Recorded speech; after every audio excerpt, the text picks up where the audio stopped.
ஓட்டு போடுற இடத்துலையும் பாருங்க, அந்த ஓட்டு பூத்துக்குள்ள நின்றுக்கிட்டு மயிலாப்பூர் தொகுதியில் தமிழிசைக்கா இருக்கிறாங்க.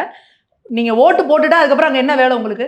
அங்கே நின்றுட்டு வரவங்க போகிறவங்கலாம் திமுகவுக்கு போட்டுரு, திமுகவுக்கு போட்டுருன்னு சொல்லி இது பண்ணுறது. அக்கா போய் கேட்குறாங்க, கவர்னர் அவங்க 2 முறை கவர்னராக இருந்தவங்க 2 மாதத்தில் அவங்கள போயிட்டு அடிக்கிறதுக்கு மாஞ்சிட்டு போகிறோம்.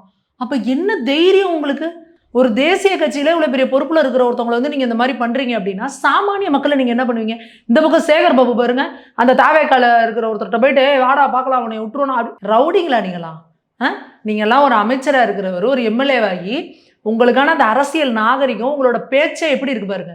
அப்ப ரவுடி கூட்டத்தை வச்சுக்கிட்டு இந்த திமுக நீங்க என்ன நினைச்சிட்டு இருக்கிறீங்க? எல்லா இடங்களையும் பணப்பட்டுவாடா, பூத்து வா, ஒவ்வொரு பூத்துக்கிட்டையும் வாசல்ல பணத்தை வச்சுட்டு எத்தனை இடத்துல பிடிச்சிருக்காங்க.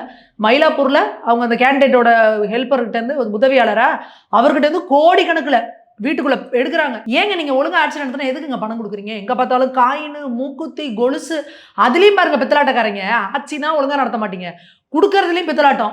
வெள்ளி கொலுசுன்னு சொல்லி கொடுக்கறது இரும்பு கொலுசை கொடுத்து அதுல மக்கள் எவ்வளவு விவரம் பாருங்க. அவங்க ஒரு கெமிக்கலை ஊற்றி டெஸ்ட் பண்றாங்க, அது வெள்ளி கொலுசா இரும்பு கொலுசான்னு அதை வேற ரீல்ஸ் எடுத்து போடுறாங்க. காயின் கொடுக்குறீங்க, தங்க காசு. யோசிச்சு பாருங்க. அப்ப நீங்க எத்தனை லட்சம் கோடி கொள்ளையடிச்சு வச்சிருந்தா தங்க காசு கொடுக்குறீங்க ஓட்டுக்கு? அப்போ எந்த லெவலுக்கு கொண்டு வந்து நிறுத்தி இருக்குது இந்த திமுக தமிழ்நாட்டை அப்படின்றத பார்க்கணும்.